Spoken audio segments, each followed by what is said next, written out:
Dolly Oesterreich was born to German parents settled in the U.S. At a young age, Dolly started working at a textile factory owned by Fred Oesterreich. Fred was also a German and used to employ many other German immigrants in his factory. He got attracted to Dolly, and he married her when she was 17. Their marriage was full of life and love until their 10-year-old son passed away. He became alcoholic, and in no time the couple were just living in one house and under one roof, and nothing more than that. On the night of August 22, 1922, police in Los Angeles got urgent phone calls from neighbors, who heard shots coming from Fred and Dolly's house. When the police got there, they found Fred Oesterreich's body in the living room. Fred was a rich 44-year-old businessman who ran a successful textile factory. He had been shot 3 times, once in the back of his head and twice in his chest. He was lying on the living room floor in a pool of blood. While the police were examining the crime scene, they heard desperate screaming and loud banging sounds coming from upstairs. The sounds were coming from a closet locked from outside. Police unlocked the closet and noticed that Fred's wife, Dolly Oesterreich, was locked inside a bedroom closet. Dolly told the police what happened. She said that she and Fred had come home that evening after spending time with friends. When they got to the house, Fred went to rest in the living room while Dolly went upstairs to hang her coat in the closet. While she was upstairs, she heard 3 loud shots. When she turned to run downstairs to help her husband, someone suddenly slammed the closet door right in her face and locked her inside from the outside. She started screaming and pounding on the closet door, calling out desperately for help. She eventually passed out from being so scared and tired. The next thing she remembered was the police and neighbors opening the closet door and helping her get out. While Dolly was slowly coming to her senses, police started their investigation.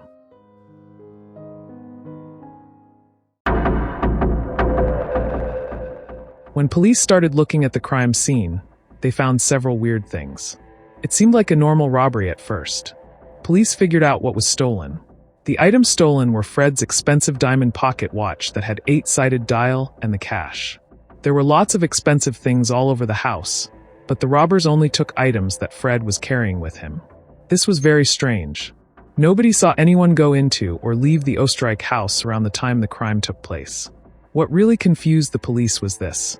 How could Dolly have been locked in the closet from the outside if she was just another victim of the same robbers who shot her husband? And weirdly, the police found the key to the closet right next to Fred's body. Why would robbers shoot one victim and lock another victim? And why would they throw the keys to the closet right next to the body? It didn't make any sense. Every time the police talked to Dolly, she kept saying that she and her husband never argued or fought during their whole marriage. It was like she was trying to make sure police believed their marriage was happy. This made police suspicious that she was hiding something. They had suspicion that Dolly might have a role in the crime, but they don't have answers to how she could have locked herself in the closet from the outside. There was no other evidence leading to the criminal. A whole year has passed since Fred's incident. With no suspects and no witnesses, the case remained unsolved. Whoever committed the crime had gotten away with it perfectly. During the past 1 year, Dolly inherited Fred's business and money. She moved to a new house in the same area of Los Angeles.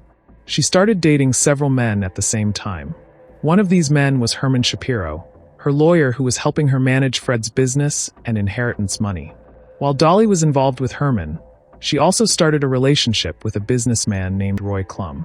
Later on, Roy found out that Dolly was also dating other men. He felt hurt and betrayed.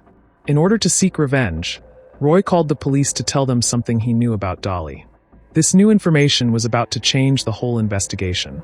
A few months after Fred was shot, Dolly came to Roy with a strange request. She told him she had a gun that looked like the one that was used on her husband. She said she was scared that if police ever found it, they might think she was guilty. She begged Roy to help her get rid of it, so she wouldn't be blamed for something she didn't do. Roy agreed to help his girlfriend, and threw the gun into the La Brea tar pits in Los Angeles. Police immediately organized a huge search at the La Brea tar pits. After weeks of digging, they finally found the weapon. Finding this gun gave them all the evidence they needed to make an arrest.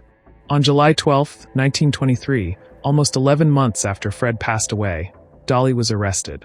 The news of Dolly's arrest was on the front page of newspapers all over Los Angeles.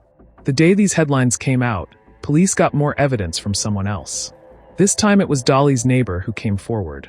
Dolly had asked her neighbor to get rid of a second that she said might make her look suspicious to police. The neighbor believed Dolly was innocent, so he agreed to help and buried the weapon in his backyard. The neighbor gave the buried weapon to the police. Police had been suspicious of Dolly after Fred's incident, but they didn't have any proof. Now they had evidence against Dolly, and it was their chance to find out what Dolly had been hiding from everyone.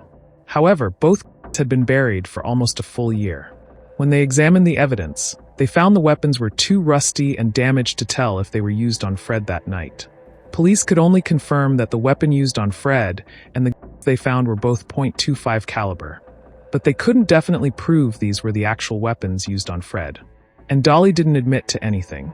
Herman, who was her boyfriend and the lawyer, supported her in the legal proceedings. When the case went to court, all charges against Dolly were dropped, and she was released because the physical evidence wasn't strong enough.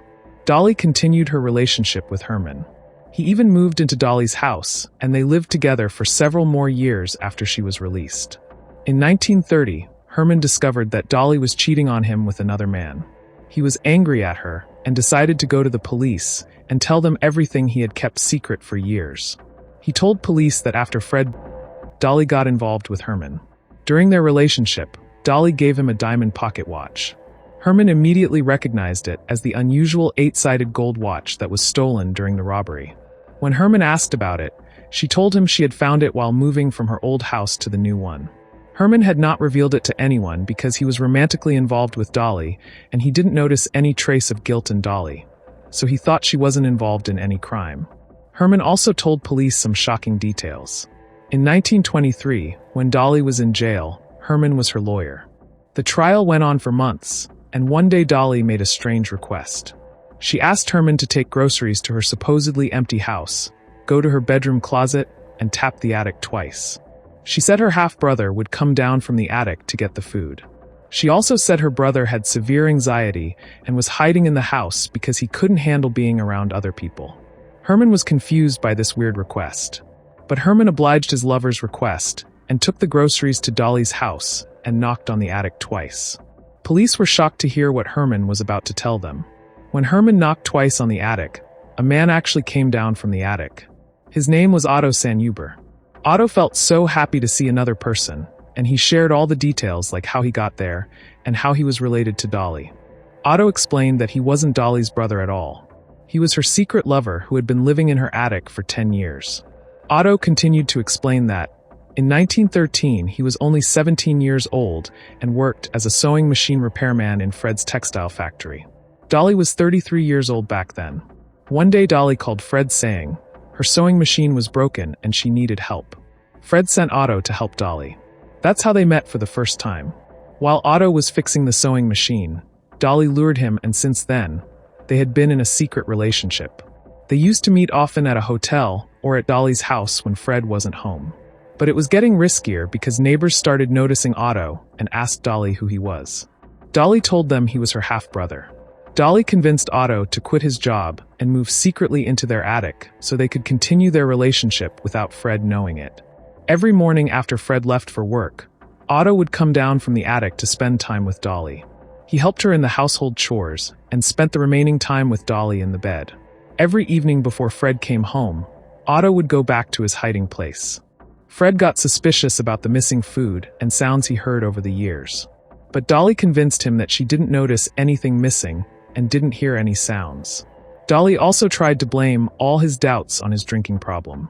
So Fred didn't take it too seriously. When the Oesterreichs moved to Los Angeles from Wisconsin in 1918, Otto had secretly moved with them and continued living in the attic of their new house. Dolly made sure Otto's attic was ready before they moved. He also described exactly what happened on the night of August 22nd, 1922. He was hiding in the attic as always when he heard Fred and Dolly having an extremely loud and violent argument downstairs. The argument got spiced up and Otto feared that Fred was going to seriously hurt Dolly. He grabbed 2 of .25 caliber and rushed down from the attic to protect her. When Fred suddenly saw Otto appear in his living room, he was shocked. Fred immediately recognized Otto as the young factory worker he had employed in his factory years earlier. Realizing that this man had been secretly living in his house and involved with his wife behind his back, Fred became furious and lunged toward Otto to attack him. That's when Otto shot Fred 3 times. Otto told Herman that he and Dolly quickly realized they needed to cover up what really happened. They decided to make the scene look like unknown robbers had broken into the house and shot Fred during a robbery. Otto took Fred's expensive diamond watch to make it look like robbers had stolen it. Then he locked Dolly inside the bedroom closet from the outside and threw the key into the living room near Fred's body. He returned to his hiding place in the attic, where he stayed quiet while police arrived and investigated the scene. Otto told Herman everything because Dolly was the only person he had talked to in the past 10 years, and he was genuinely happy to see another person and couldn't stop talking. Police listened to Herman's story about Otto's confession, and they were convinced by it, because it answered the questions they had wondered about for years. The mystery that police had was, why robbers would lock Dolly in the closet while they shot Fred? And why would the robbers leave the keys next to Fred's body, like it was their intention to draw attention to the keys? There's one more important detail Herman shared with police. After Otto told Herman everything, he helped Otto escape from the house because there was a lot of uncertainty about Dolly's release from jail.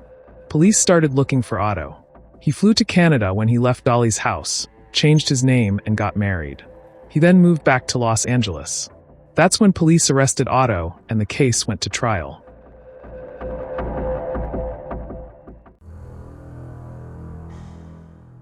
Newspapers gave this case big headlines, calling it the Batman case, and called Otto the ghost in the garret and attic lover.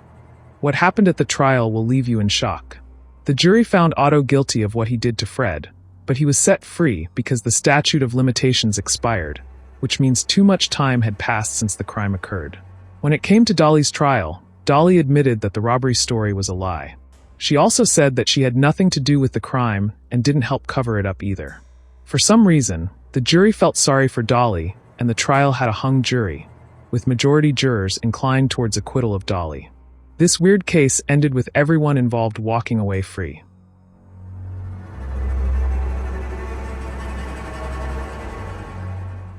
Even though Dolly treated Otto like he was her toy, Otto was emotionally attached to Dolly. During the 10 years he lived in the attic, he became obsessed with her. He couldn't stand the thought of something happening to her during a heated argument with Fred. He saw the danger to his lover as a desperate time and came out of the attic as a desperate measure. When Fred became furious at Otto, Otto did what he did.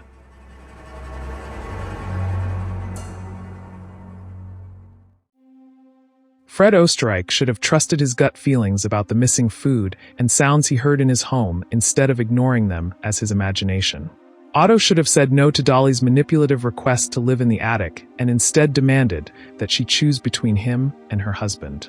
Dolly should have ended either her marriage or her affair instead of creating the dangerous situation of keeping both men in the same house for years. It's clear that Dolly didn't end her marriage because her husband was a wealthy man. I don't know what it was, but something about Dolly attracted people around her. Fred was attracted to her and married her. Otto couldn't say no to her when she asked him to live in the attic. Herman and Roy got involved with her, but they couldn't handle it when she cheated on them. Even the jury members felt sorry for her. With her charm, she got away with the crime 3 times.